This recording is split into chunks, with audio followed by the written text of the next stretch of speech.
తిరుమల శ్రీవారి భక్తులకు మరింత మెరుగైన పర్యావరణ హితమైన సేవలు అందుబాటులోకి వచ్చాయి. కలియుగ వైకుంఠనాథుడిని దర్శించుకునేందుకు వచ్చే భక్తుల సౌకర్యార్థం తిరుమలలో నడుస్తున్న ఉచిత బస్సుల విభాగంలోకి మరో సరికొత్త ఎలక్ట్రిక్ బస్ వచ్చి చేరింది. లీలా రజియా అనే మహిళా భక్తురాలు తిరుమల తిరుపతి దేవస్థానానికి ఈ ఆధునిక ఎలక్ట్రిక్ బస్ను విరాళంగా అందజేశారు. తిరుమల కొండపై కాలుష్యాన్ని తగ్గించి ఎకో ఫ్రెండ్లీ వాతావరణాన్ని పెంపొందించడమే లక్ష్యంగా టీటీడీ అడుగులు వేస్తోంది.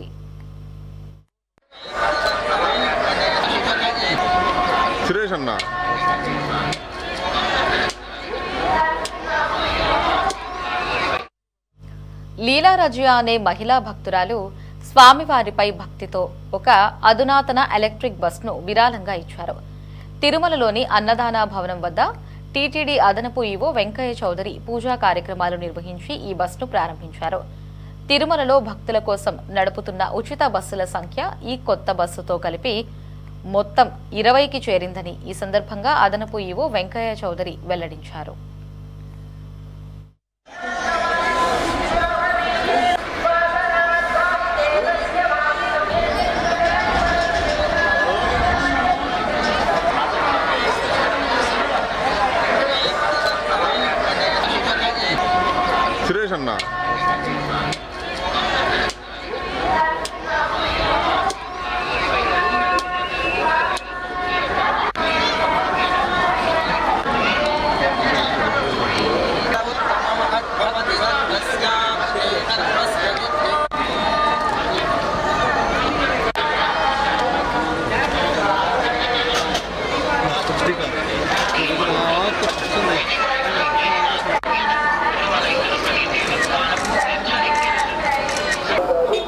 ఈరోజు ఉదయం దర్శనానంతరం లీలా రజియా గారు ఒక ఎలక్ట్రికల్ బస్ని టీటీడీకి డొనేట్ చేయడం జరిగింది. ఇది చాలా అడ్వాన్స్ మోడల్, 30 మెంబర్స్ కూర్చోటానికి ఉంటుంది. దాదాపు ఇంకొక 30-40 మెంబర్స్ నిలబడి సపోర్టింగ్ తోటి ట్రావెల్ చేయడానికి కూడా అవకాశం ఉంటుంది. మీ అందరికీ తెలుసు, ఈ మధ్యకాలంలో టీటీడీ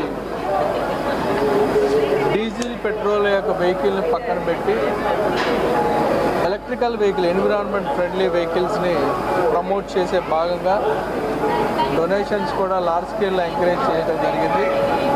దాదాపు ఉన్న ఫ్లీట్లో దాదాపు ఇంకొక 6 బస్సులు కూడా జాయిన్ కావడం జరిగింది.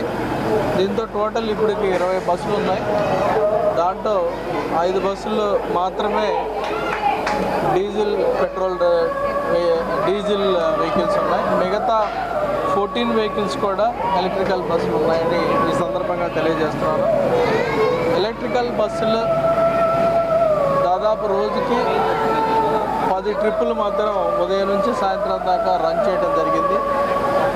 అలానే ఓవరాల్గా కొండపైన దాదాపు మన బస్సులే, టీటీడీ బస్సులే 320 ట్రిప్పులు, ఫ్రీ ట్రిప్పులు రోజుకి 21 బస్ స్టాపుల్ని కవర్ చేస్తూ తిరగటం జరుగుతూ ఉంటుంది.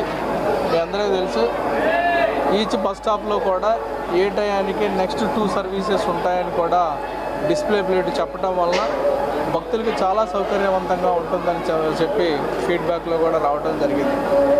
సో ఈ రకంగా ఎలక్ట్రికల్ బస్సులు ఉన్న 5 బస్సులను కూడా డీజిల్ బస్సెస్ కూడా త్వరలో రీప్లేస్ చేసి పూర్తి స్థాయిలో అన్నీ కూడా ఎలక్ట్రికల్ బస్సులు అయ్యే విధంగా చర్యలు తీసుకోవటం జరుగుతుందని ఈ సందర్భంగా తెలియజేస్తున్నాను.